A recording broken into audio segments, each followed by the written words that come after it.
बिस्मिल्लाहिर्रहमानिर्रहीम। हम्द व सना रब मेहरबान के नाम। आमिर उस्मान आदिल आपसे मुखातिब है। आज से एक नए सिलसिले का आगाज़ किया है और वो सिलसिला है स्मार्ट हेडलाइंस का। इसकी ज़रूरत इसलिए महसूस हुई कि बहुत से दोस्त अपनी रोज़मर्रा की मसरूफ़ियात में उनके पास इतना वक्त नहीं निकल सकता कि वो जान सकें कि पूरी दुनिया में आज की क्या बड़ी ख़बर है, पाकिस्तान के हवाले से बड़ी ख़बरें क्या हैं। तो मैं आज से अपने यूट्यूब चैनल पे स्मार्ट हेडलाइंस का सिलसिला शुरू कर रहा हूँ। तो आइए एक नज़र देखते हैं दुनिया में बड़ी डेवलपमेंट्स। सबसे बड़ी ख़बर, हमसाया मुल्क अफ़गानिस्तान में तालिबान का काबुल पर फ़तह के बाद बाकायदा उन्होंने अपनी हुकूमत कायम कर दी, उसका ऐलान भी कर दिया बुरी हुकूमत का। और कल जनाब सदारती महल पर उन्होंने अपना परचम लहरा दिया और कतर के वज़ीर ख़ारजा ने बाकायदा दौरा किया है। और ये पहला किसी गैर मुल्की का दौरा कहा जा रहा है काबुल में नई हुकूमत के क़याम के बाद। जी, इससे बड़ी ख़बर जो आलमी दुनिया से जुड़ी हुई है वो ये है कि हमारे वज़ीर ख़ारजा पाकिस्तान शाह महमूद कुरैशी ने कल एक प्रेस कॉन्फ्रेंस में बैनुल अक़वामी और मुल्की मीडिया के सामने एक डोज़ियर जारी किया है जो कि मुश्तमिल है 131 सफ़हात पर। और उसमें भारत पर मकबूजा कश्मीर में जो एटमी हथियार इस्तेमाल करने का बाकायदा तौर पर सबूत पूरी दुनिया के सामने किए हैं और दुनिया को ये बावर कराया गया है कि भारत मकबूजा कश्मीर में जो जुल्म सितम ढा रहा है। और साथ ही साथ ये भी एक बहुत बड़ा दावा किया गया है पहली बार कि भारत दाइश के 5 कैंप जो है उनकी सरपरस्ती कर रहा है।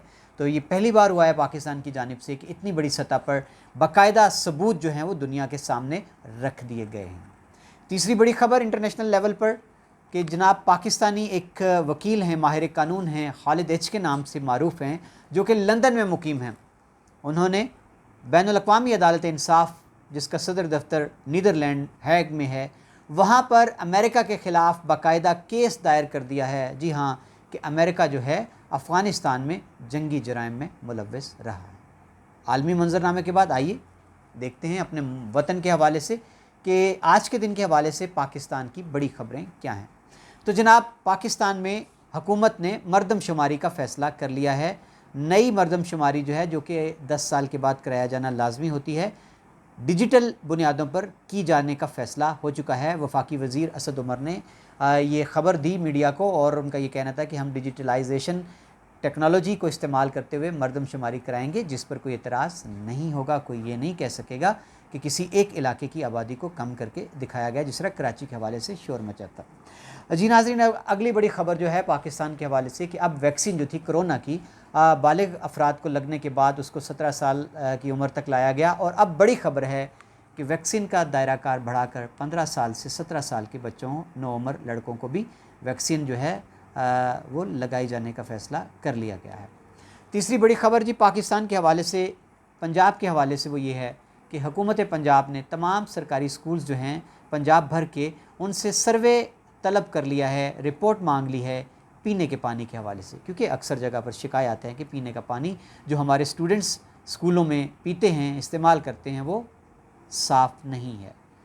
तो जनाब हुकूमत पंजाब ने तमाम पंजाब भर के सरकारी स्कूल से डाटा तलब कर लिया है कि बताएं कि क्या आपके यहाँ जो पीने का पानी है उसकी रिपोर्ट कैसी है, वो पीने के काबिल है या नहीं। खेलों के मैदान से बड़ी ख़बरें हैं जनाब। पाकिस्तान के हवाले से खुशखबरियाँ हैं कि बल्गारिया जो यूरोपीय मुल्क है, रोमानिया जो यूरोपीय मुल्क है, वहाँ पे जो उनकी सकाफ़ती खेलें हुई हैं उनमें पाकिस्तानी खिलाड़ियों ने मुख्तलिफ़ कैटेगरीज़ में 4 तलाई तमगे वतन के नाम किए और 1 कांसी का तमगा हासिल किया। इसी तरह आगाज़ हुआ है जी वॉलीबॉल की एशियन चैम्पियनशिप का और स्नूकर चैम्पियनशिप का।